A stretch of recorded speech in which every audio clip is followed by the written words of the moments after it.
Welcome back to the grim darkness of the 41st millennium. I'm Inquisitor Temperance Price, keeper of the Inquisition's Black Library, and this is my report on the Valentyne Heresy, an actual play podcast set in the Genesis adaptation of Warhammer 40,000's Dark Heresy RPG. This report features Game Master Tom McGee and players Ryan LaPlante as Inquisitor Lucius Valentyne, Tyler Hewitt as Atticus Viz, Del Borovic as Morgan Rolls, and Josh Halbert as Gideon Vega. My report shows that the Inquisitorial Band are receiving information and equipment from the Black Library. Valentyne asked about the conspiracy and his personal demon. Morgan received Harlequin armor. Gideon wanted to learn about the warp, and Atticus asked for absolutely nothing as he hates the place. Will the library's lessons save Gideon or doom him? Find out next in this episode of the Valentyne Heresy. The warp is a strange and terrible place. You might as well throw a traveler into a sea of sharks and tell him to swim home as send him through the warp unprotected. Better it is not to let common man travel through the stars. Better still, let him not know such a thing is feasible. Fra Safrain, 5th Aide to Navigator Deil.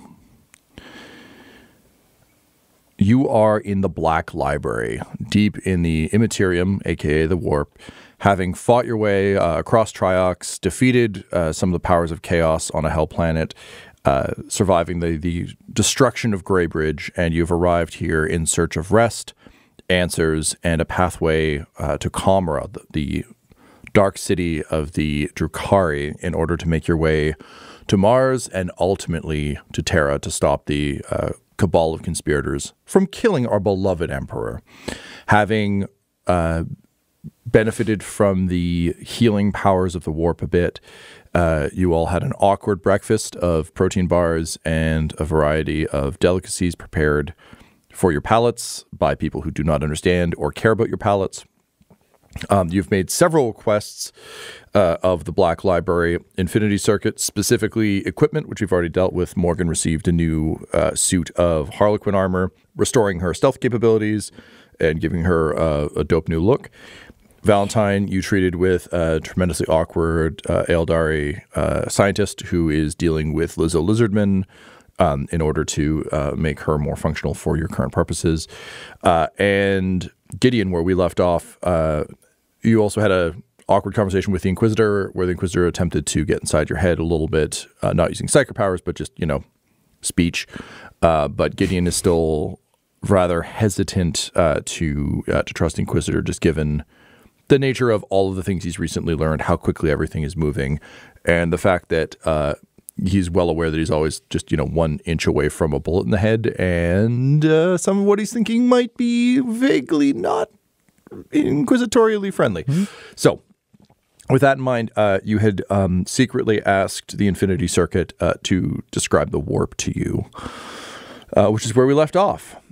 So the Infinity Circuit is being somewhat cagey with you, knowing that you are an untrained psyker. The Eldari have a particularly iffy history. They're all powerful psychers are common throughout the Eldari society. Psyker powers in general are kind of almost an ingrained trait, but that did lead to that whole Slaanesh thing. So, they're a little cagey about it, but they explain the basics to you, just in terms of the Immaterium existing essentially as the manifestation of conscious thought and subconscious thought and sentience in general, existing kind of just outside the material realm. Some societies view it as the underworld. I think all souls return to it. For their specific purposes, though, the Black Library being focused on chaos, they very much view this as the realm of chaos. It is a space that powers and fuels demons. It is where a lot of the sort of horrors of chaos are born. It is where a lot of the forces of chaos live. It is also where the library is located. It serves many purposes. It's where the craft worlds disappeared into. Comra exists within the Immaterium itself. The Dark Eldar don't have a planet per se. They just have this sort of awful nexus in between realities. So the circuit kind of gives you that rough overview. Ryan, is there anything you want to tag on as resident lore expert? If you want to get into like the real ephemerality, the warp is essentially an echoing mirror to all of the extreme emotions and occurrences that have taken place in the physical realm. So there is a question that you can get into purely theoretically for the Eldar of like, they rose to become so decadent that the god of excess came into place simply because the emotions were already in place. The crudest human version, where I feel like if they were looking at it, a chaos follower kind of, Erebus is one of the OGs in the Horus Heresy era, and he believed that real life traumas, betrayals, horrible things spawn demons in the warp. So he actually would orchestrate long betrayals to horrible deaths to create demons and other things. So it's a chance to feed off of emotion, generally negative. There doesn't seem to be a source of positive emotion in the warp. So the circuit would chime in. Thanks for that, Ryan. No problem. But is there? The Infinity Circuit chimes in to you specifically, Gideon, and says, with this understanding, know that you draw from this when you use your powers.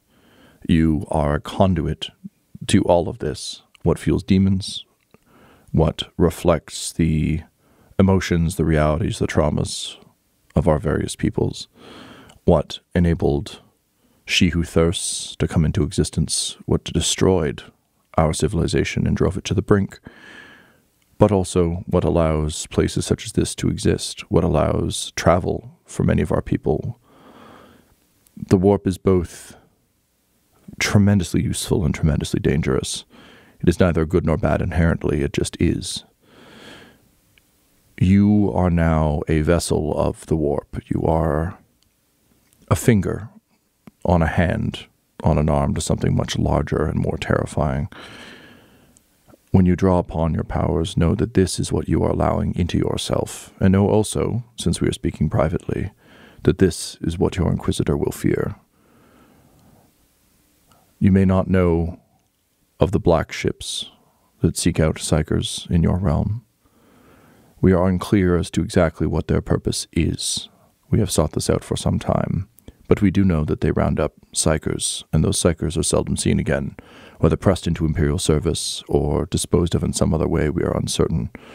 But your Imperium of Man has very, very strict thoughts about psychers and their place in society, as do our fallen brethren, the Drukhari, who have rejected their latent psycho abilities in search of physical perfection, fearing that tapping into the warp at all will bring the attention of She Who Thirsts, the Chaos God Slaanesh. Everyone must choose how they want to interact with the warp. You humans build ships, have navigators, you believe in your Astronomicon. We channel the warp for a variety of purposes. The protection of this place, the sentinels who guard it, being even beyond our understanding, are beings of the warp. We use the warp to destroy demons and chaos. We've used it to escape the death of our society with our craft worlds. Great good can come of it, as can great evil. So, the question to you then, Gideon Vega, is will you do great good or great evil? And, if it overwhelms you, what then?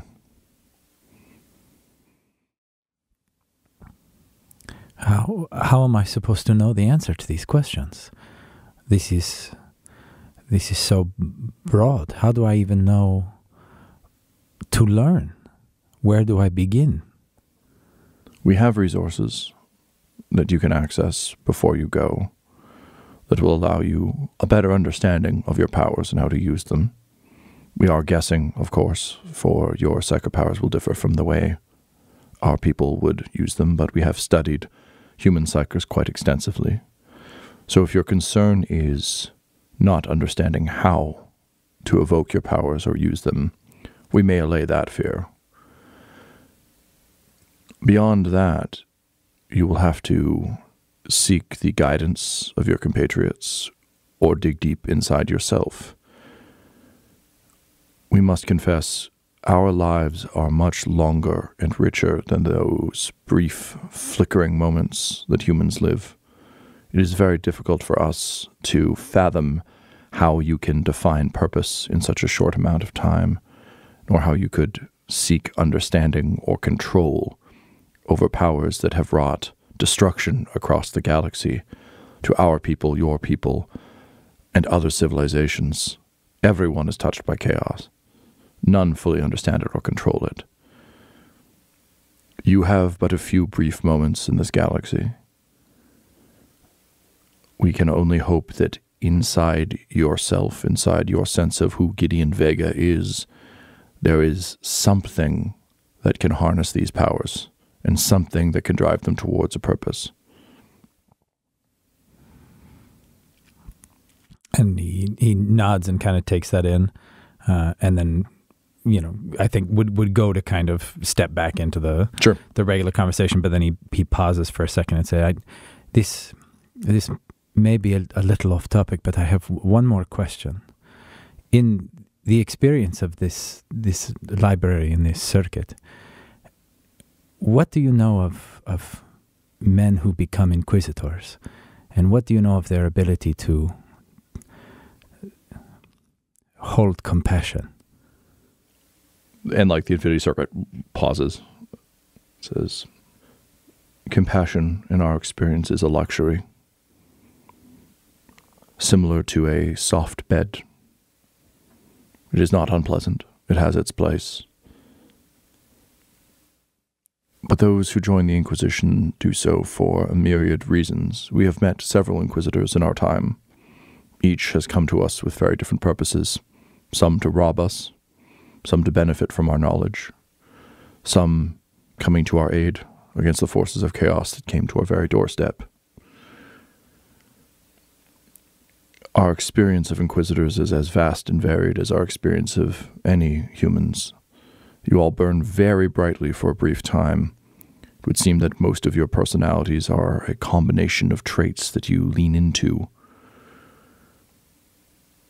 You have such short time that once you have decided on the manner of creature you are, you may adjust a bit, one way or another, but fundamentally, you're like an arrow shot from a primitive bow.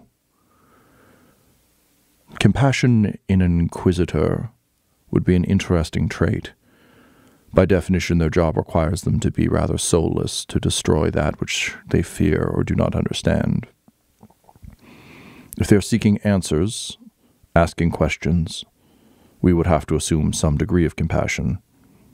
Otherwise, you would find yourself at the end of a flamer.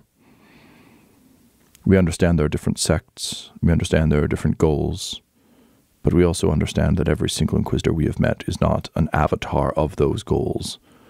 They are an individual, such as you, burning brightly for a brief time. We have our versions of Inquisitors, but they do not operate the same way. This circuit is particularly concerned about the faith and trust placed in an individual to do such things. Our Farseers would never allow it. That the Imperium does speaks to the temporal nature of your lives and the Imperium itself. So, if you seek comfort, an Inquisitor is not where to look. But if you are seeking some sense of whether or not an Inquisitor is capable of giving compassion, ask yourself why you, an untrained psyker, still live. For by the logic of the Inquisition, you should be long dead. Or your Inquisitor is a heretic, also an option. I don't think it's that one. But you ask for information, we provide information. We gave up trying to suss out what qualifies as a heretic in the Imperium long ago. It would seem to us that it is anything the person yelling it dislikes at any given moment. Yeah, I think he dips out after that. Great. So I'll say, just like without having to have a large conversation about it, they kind of like send you probably some tomes to look through, and you just get like a sense of your powers such that mechanically it won't change anything for the way you've been playing them or anything else. Just that by the end of it, Gideon has a base understanding of, oh, okay, when I want to, more so than Orgoth kind of being like, I don't know, lean in. It's just like, okay, great. You have a better sense of it. So I'd say in terms of, from a character perspective, Gideon feels more confident in his ability to wield these things, in part because the uncontrolled and unpredictable nature now no longer feels like his fault. Sure. Because I think in reading all this, it's like, yes, even trained psychers are still channeling the warp. They're an itty-bitty valve on a really big hose. So I think there's a comfort to just the fact that, like, oh, it's not that I don't have the tempered will to force fire. It's like, oh, no, sometimes you just turn the nozzle on and, like, fire erupts and destroys everything, and that's just how it is. But how Gideon feels about that is completely up to you. But that's what the information they impart to you. No, I think that's a good comfort. I think he's learning, at least piecemeal, trying to figure out the best ways to navigate this path. Cool. If you want like a lore way he could look at opening himself up to the warp, one of the ideas that really stands out is the idea that any person's soul is visible in the warp, but most of them are flickering candle flames. They're so dim, but psychers themselves are very bright. They're a visible light, and the more power you draw, the more you are kind of a door to reality for the warp through you. Because not all of the warp is demons. There's a bunch of us that's just kind of random energy. It's emotions until something coalesces it into a consciousness that is so effective. But the wider you open the door, the brighter you shine, and the more attention you draw from the predators in the warp. So the harder you push, the wider open the door is, the more likely you are to have something terrible try to use you as a door to reality. Because they will just tear you wide open and give birth to themselves. Sure. So the more you draw, the higher the risk. Cool. The more you push. Yeah. Yeah, I like that.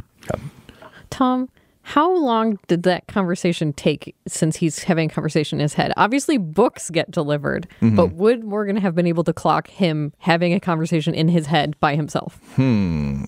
Let's roll for it. I'm curious. I'm Mind your own business. You're my business. I was going to say, Stand in the corner alone I by feel himself. like Valentyne I'll roll the same thing because he's just always paying attention. Gideon's just in the corner, eyes just screwed shut, fingers on his temples. You said you nodded. I saw that. I feel like he'd try to be nondescript about it, but yeah, I'm sure there's going to be. He's got his hands in his pockets whistling. Rocking on his arches. I think it's probably perception, to be honest. Sure. These Skittle eggs. We'll do it. So what is your cunning, Gideon? Good. 3. 3. Okay, so we'll say difficulty 3. A setback for how nonchalant and cool The I'm most being. nonchalant. So cool, so nonchalant. I will give a setback for other stuff just happening in the room. Yes. It's not like this is happening in sequence. So this would likely, honestly, have started as soon as the questions were asked. So like Harlequin's suit is happening. Okay. All at the same time. The That mechanic makes is sense. happening. Atticus hating the Xenos is happening. Like all the major scenes we've done are occurring simultaneously. Absolutely. So with that in mind, then Morgan, I'm going to give you 2 setbacks. Sure. I'll give you 1 just because you're getting suited up by Harlequins, which totally is fine. nice, but it's kind of like a bunch of razor blades being like, we'll dress you. And it's like, Yeah, gotta be extra polite to them. But yeah, I Don't just figured kill if me. there's Yeah. time to check on the Gideon. yeah, no, I like it. I like it a lot. And Valentyne and Morgan, actually, I'll give you each a boost because you both have a separate set of eyes Yeah. in Toby and Eugene. That makes sense. All right, let's see what happens. Toby's right here the whole time. 100% wash. Nothing at all. Damn. Harlequins, Cool. too busy. I'm busy. 2 successes, 1 advantage. Damn. All right. Of course. Of course. Shit. You notice. Yeah. Valentyne will just log that away. Add it to the notes. Yep. If the titular Valentyne Heresy turns out to be that he just is compassionate towards this one psyker, that's gonna blow my mind the whole time. The long con, Valentyne Heresy, he didn't kill you on sight. He was just nice to me. Nice to a boy. I'm an Inquisitor. I can't be found guilty of that. I mean, Heretics of Dune was about remembering that love exists, so anything's possible, you know? Oh my God, are we going to get married? Ooh, let me roll. We've had enough weddings on this show. That's true. We got to get one every season. We Okay. need one real one. Yeah. Yeah. One triumph, one despair. Nero was wedded to Horus. Like we got options. Okay. So you notice that you log it. Valentyne, would you want your information about conspirators and stuff? You mentioned that it was a public question. Conspirator stuff is all public. He needs everybody in this room to know, because honestly, when it comes to the conspiracy, if he goes, there is a chance that he, Atticus, and Morgan die, and it's just Gideon left fighting this conspiracy. So there's no room for secrecy about the mission. All right. Time to burn this list down one by one. Inquisitor, you asked about a series of names from the Materium. We do not have answers about most of these people. They seem insignificant and scattered. We can provide some background on a few, though. The Adeptus Astartes Sandor Rafferty of the Crimson Thatch appears as a footnote in several action reports. We have intercepted these over time. It would seem, in most cases, your Adeptus Astartes are heralded as angels of the Emperor, heroes entering the field of myth and legend. Sandor Rafferty is mentioned with the same reverence and expectation as a custodian arriving to mop a floor. We do not know what to make of this, other than our general understanding that not all Astartes chapters are equal in the eyes of the Imperium. He does not rank as a threat in our records, nor does the Crimson Thatch register as much more than a sublegion of a sublegion. To be honest, we are not concerned. It is strange that you are. Interesting. And the others? Glasgow Vicodin is a purveyor of an intoxicant. We keep an eye on such things, given our unfortunate predilection for hedonism. Vicodin has been obtained and partaken of by some of our acolytes. Their reports were terrible, tasteless, poor, and upon further investigation, a key ingredient was discovered to be orc DNA. This seems a terrible, terrible thing to distribute, but we have never fully understood the taste of humanity. Well, he's been executed and production has been shut down, so cross that one off the list. Record updated, crossed off the list, with our compliments. Your Amersec is pretty good. The Inquisitor Barthus Billingberg appears several times in our records, but we have discovered that this is in fact a heritage name passed on. There have been 13 Barthus Billingbergs recorded. That is too many uses of a single name. The Imperium appears to have many, and yet, for some reason, the name is passed on and on and on and on. He seems incredibly well connected from what we understand. We have action reports of him throughout the galaxy, which seems improbable, but we also understand the Inquisition's agents are rather active, so perhaps it is that.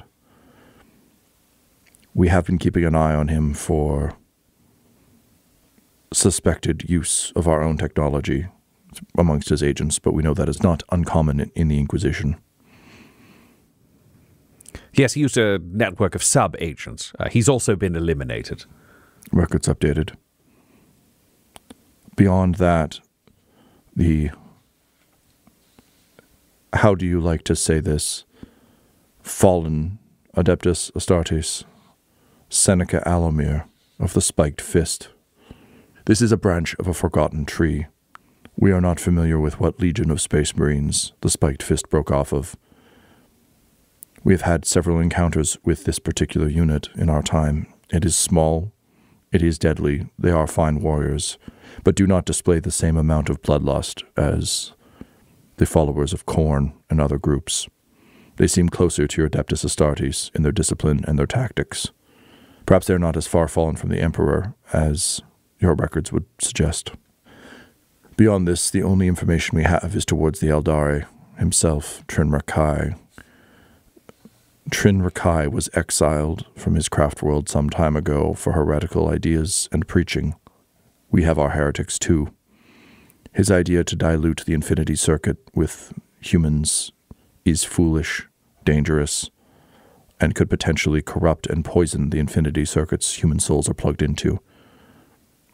With forgiveness, monkeys are simply not meant to mix in an infinity circuit. It could destroy it, and with it all of the souls of the Eldar who are contained within. Though we would welcome the birth of our God sooner than later, this is a foolish, foolish poisoning of the well. He also flirted too closely with She Who Thirsts. As you know, hedonism was a key part of the fall of our race, and the fact that he was so eager to return to those ways is of great concern. We exiled him in the hopes that he would die somewhere alone out in the wastes. It would seem instead that he poisoned a smaller well, this Grey Bridge. Though he is but one Eldari, his hedonism could have cost us dearly. We are glad he is a soulstone. He did speak the truth. He could have opened these doors for you, and we are certainly equipped to allow you to open warp gates yourself. However, we would see him punished, and so it would seem would you. We have reworked his soulstone and a device around it. He will operate as a key and provide you with the information you need. He has been a blight to our civilization and to yours. Now may he be a simple tool in your belt to use or discard as you see fit. For that, I thank you. There is a certain poetry, I know, to the Ealdari language, which we lack in our low and high Gothic. But may it bring you some comfort to know that after he was blasted from Grey Bridge through the warp, he was in a wasteland, alone, surrounded by aliens, and he did die. We are above such concepts as vengeance and pleasure at the death of an enemy. But if we were not, that would bring us some degree of joy. Valentyne nods the head. Updated notes. Inquisitors can show a form of compassion, after all. The most compassionate execution he's ever given. To the other names, these are unfamiliar to us. Your Imperium is vast, and these are but tiny specks, single grains of sand on a beach. We regret that we cannot inform you more of their intentions. Perhaps if they were more significant in your society, they would not need to join a cabal in the first place.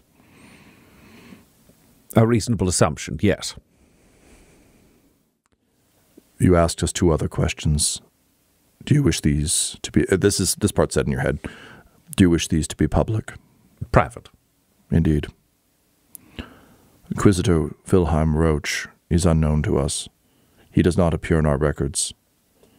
That does not mean he did not exist, simply that he was too insignificant or did not cross our path enough. He was not, as you would put it, Ordos Xenos. Correct. We have no record of him. He would appear not to be as flashy as Barthas Billingberg. That checks out with Valentyne's experience. Wilhelm did the job, but he wasn't even particularly gifted, in Valentyne's opinion. It's just, yeah, not every Inquisitor is an Eisenhorn, right? Like, yeah.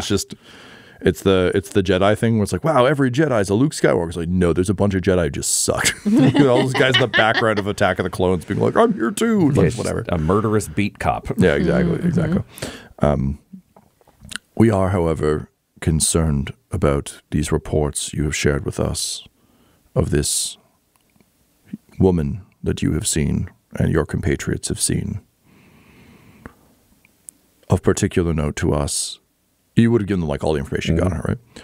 Of particular note is the symbol and mantra she appears to be bringing to you, that of a smiling face and a desire to not worry and be happy. Unfortunately, we do have records of this, though they are few and far between.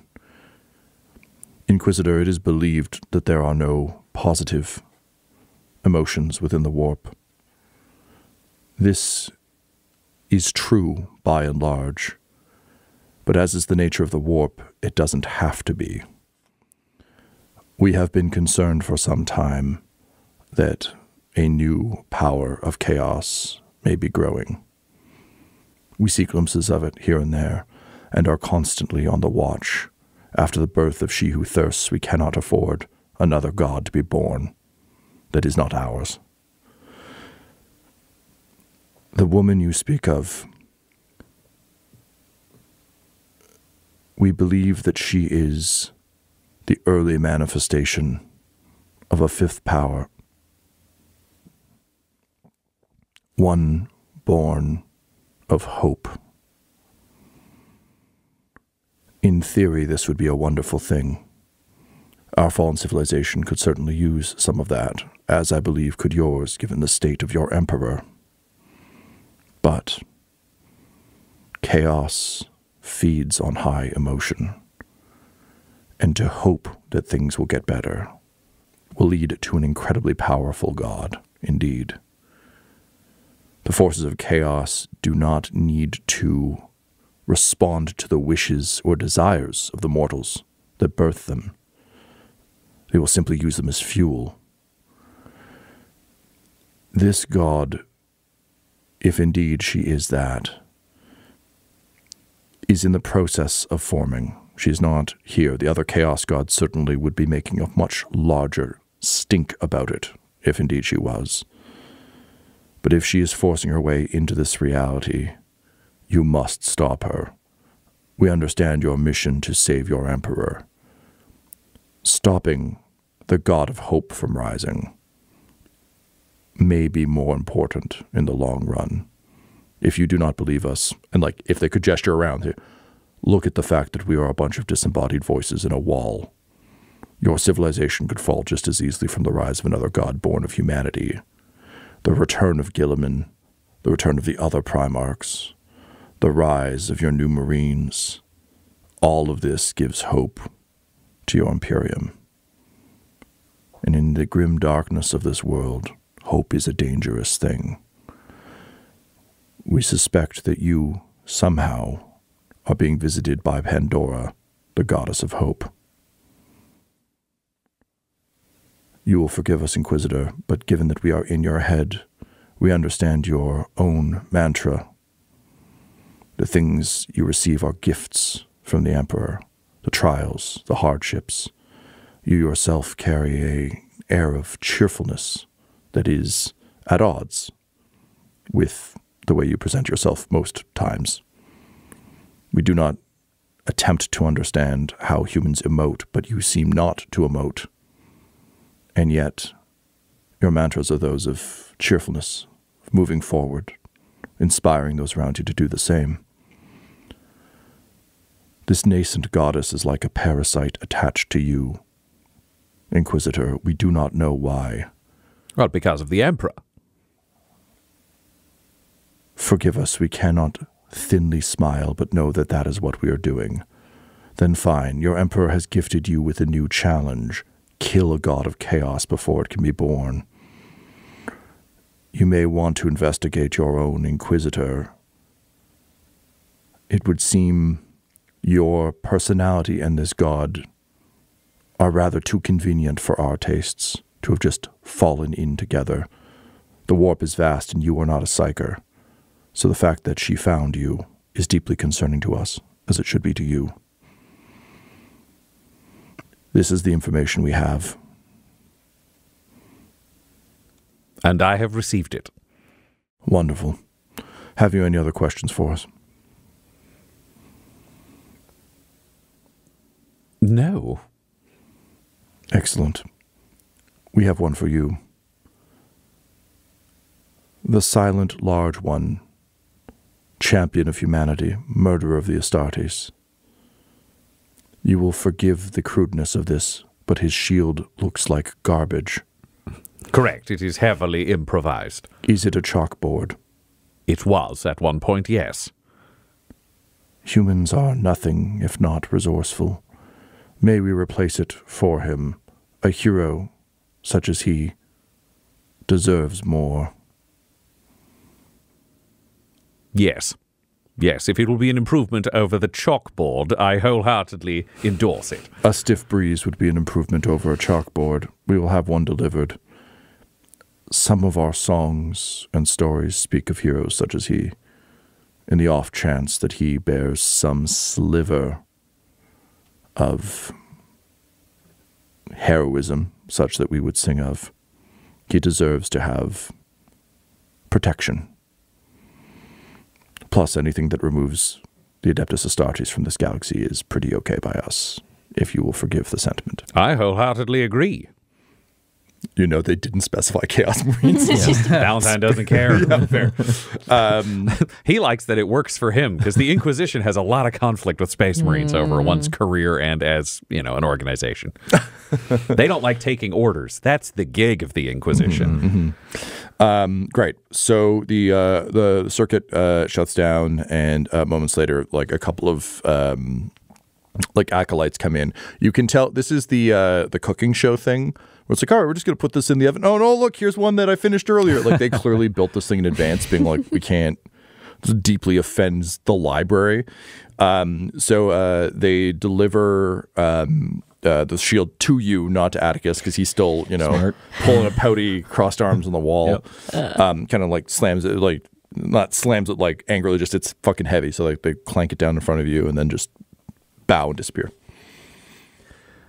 Atticus, the library has provided you a more efficient form of protection than a chalkboard that has been crudely welded by our amateur psyker. This is for your use. What's the catch, sir? You need to use it, even though it's of Xenos origin. Ooh. Yes, sir. Set the other shield down and hoist up this other one. Does it have the... What does it look like? What did I say was on it? The Aquila that he wrote in chalk? Oh, they definitely didn't put an Aquila on this thing. So that's a problem. No, that's silly. Eagles don't have two heads. I think he reaches into his pocket. He's still got the chalk. Aquila on the front of this thing. All right, well, given your aversion to it, I'm going to throw it over to Ryan. Ryan, what does it look like? Oh, this is some good Aeldari Wraithbone stuff. So this is... It's almost built out like a webbed dome. If you see those art pieces of like a spider web of all the different points, then another one covering those, and within and within. So it's layered up in a giant lattice that forms almost. It's got rounded edges instead of any sharp edges. You don't actually see a right angle on it anywhere because Wraithbone always is kind of shaped and grown more than it's built. It does not have a gap for you to look through at first until you realize as you pick it up and heft it and tap it on the ground to test it, some of the Wraithbone just becomes transparent in front of you. And if you flip it around, you see it doesn't become transparent on the other side. Nobody can see through the shield except the person bearing it. And it's more ovoid than the previous shield that you have, but will still cover your full body. All right, yeah, test it out and test the weight and check out that visor situation, and it'll say, it's not as good as the one we made, but I'll make do with it. We all look and you can see that the Wraithbone has gripped his forearm perfectly in a solid band that slides back into itself otherwise. And as he lowers it to his side, it would have clanged on the floor, but it's shrunk a little bit so that as it's portable around when not in use, it slightly grows and shrinks. Atticus is completely unaware of it. It's just the rest of us seeing that happen. For him, he's just swinging his shield around complaining. Yeah. The edge, as you put the chalkboard down, it's like anything that like shouldn't really be moved too much. Like the back is starting to crack off a bit. The filigree is kind of like bent and burnt from the Space Marine situation. Yeah. That's how I like it. Tells a story. What was this? Nothing. You can strap the other one on the front of this one if you want to. I'm just going to give you your full defense back, but you can strap. No, I'm not going to fight you too hard on this wonderful gift. Thank you very much, Tom. But just like Atticus, of course, just a grumpy child who was raised to hate. So that's how he feels about it. You are technically the ruler of Greybridge now, so you can be a lord about it. It's fine. I will also say, for flavor on an ongoing basis, the shield can be damaged, cut, and bent.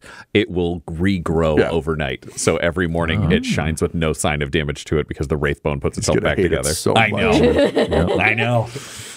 Yep. Great. Squirrely shield. All right. So you have your squirrel shield. Is there anything else? You guys need Lizzo Lizardman back. Yeah. So the technician comes down the hall, kind of carrying a silken cord, and kind of hovering along behind it is the new body of Lizzo Lizardman. This is that very, like, a lot of the Eldar armor and stuff, particularly on their like mechs, is very rounded and smooth.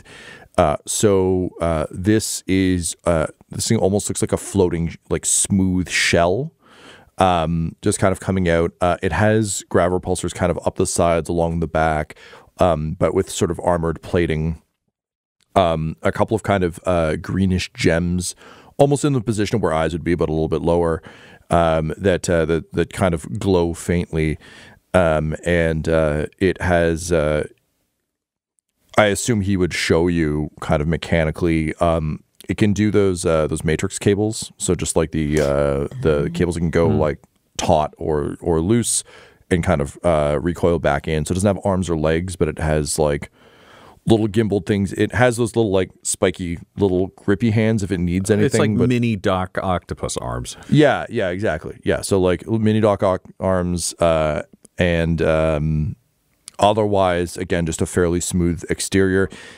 Even the like, this is still an improvised thing, so it's not, a fully Eldar'd up, like, oh, look, it's great, and there's no gaps and everything else. Like, there are gaps, but yeah, generally a slick-looking device, and it sort of floats in and says, "Well, my Lord Inquisitor, things are indeed interesting. I must say, in this journalist's humble life, I have never seen a place such as this, nor been in a body quite as effective as this one.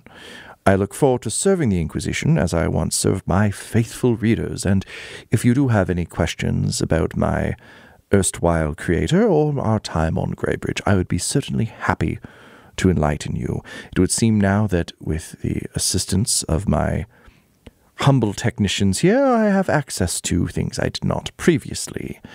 It is somewhat concerning to learn that I was not, in fact, in control of my own actions on Greybridge, but instead reporting back to a hedonistic prick the whole time. So I am eager to no longer report the news that I am somewhat responsible for creating, and instead to assist you in your endeavors. And of course, it will be an honor to serve alongside Lord Van Houten, and of course, Captain Rawls Varn. I joke, of course. I have been informed who you are. It is disappointing, but also impressive. And the son of the Vega family has joined your ranks. Curious." Valentyne just wants to do the equivalent of an intellectual knock on the door, knowing there was a previous conversation. Just say, "Is the personality entirely necessary?" So the technician was talking to you about the thing you're talking to the Infinity Circuit. Because he doesn't want to say, "Can we turn the personality off?" Yeah. If the robot is then going to be really fucking annoying for the rest of the time. Yeah. Our technicians are capable of tremendous things. Have you seen the squirrel shield we just gave to your angriest hero? Of course, we can remove the personality if you see fit, though how that will affect its ability to take over other devices, we are not certain. What Trin Rakai has accomplished here is quite something. That said, it does follow your orders, so if you needed to shut up or speak less, you could probably just tell it to do that. Oh, interesting. Yes, that makes perfect sense. Thank you so much. You're welcome. Also, Trin will be able to speak to you. You simply need to twist the stone. Think of it as a switch, a dial, if you will. You can turn it from exiled heretical asshole to silence as you see fit. Brilliant. Brilliant. Thank you so much. Did we use that profanity correctly? I believe so, yes. Gothic is full of interesting words. Enjoy your robot. Thank you. Then he's just going to look over and say, "Is your name still Lizzo Lizardman?" Unfortunately, yes. Excellent. I'd like you to reduce your personality by 40% and engage in no further flowery dialect or speech at any time. Let's be efficient. Fine. Understood. Wonderful. Aw.